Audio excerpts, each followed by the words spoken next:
नमस्कार दोस्तों, एक बहुत प्यारा मंडप गाली गीत प्रस्तुत कर रही हूँ। यह गीत आप समधी को, भसुर को अपनी सुविधा अनुसार गा सकते हैं। गीत पूरा सुनिएगा और कमेंट करके बताइएगा कि गीत कैसा लगा। अगर मेरा गीत अच्छा लगे तो लाइक कीजिएगा, शेयर कीजिएगा। मेरे चैनल पर नए हैं तो मेरे चैनल को सब्सक्राइब कीजिएगा।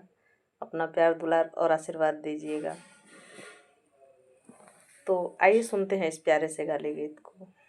और हाँ, कमेंट ज़रूर कीजिएगा दोस्तों, आपके कमेंट का हमें बहुत बेसब्री से इंतज़ार होता है। आइए सुनते हैं।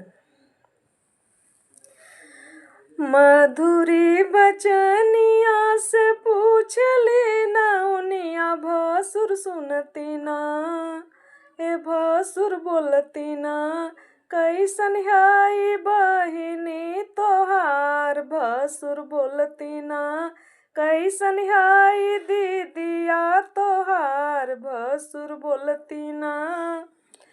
मधुरी बचनिया से पूछ लेना उनिया, समधी बोलती ना, दुल्हा बोलती ना, हे अगुआ बोलती ना, कैसन है बहिनी तोहार, समधी बोलती ना, कैसन है दीदिया तोहार, दुल्हा बोलती ना।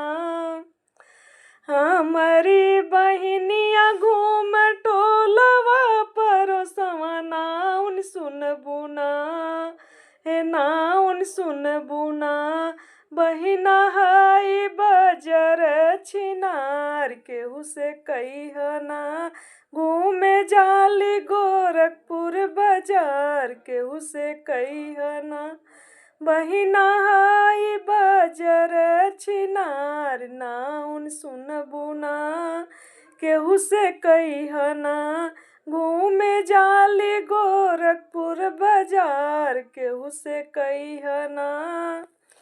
पहिले ना बरी जल भसुर बेईमनवा, लोगवा सुनिला ना, हे लोगवा सुनिला ना, एही के करेला रोजगार, लोगवा सुनिला ना।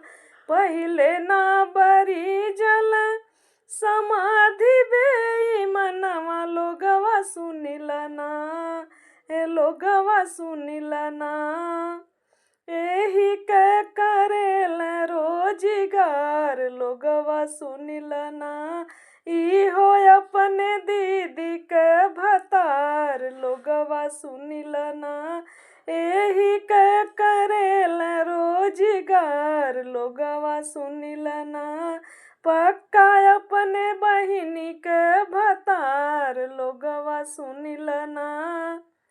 मधुरी बचनिया से पूछ लेना उनिया, अगुआ बोलती ना, भसुर बोलती ना, कैसन है दीदिया तोहार, भसुर बोलती ना, कैसन है बहिनी तोहार, भसुर बोलती ना।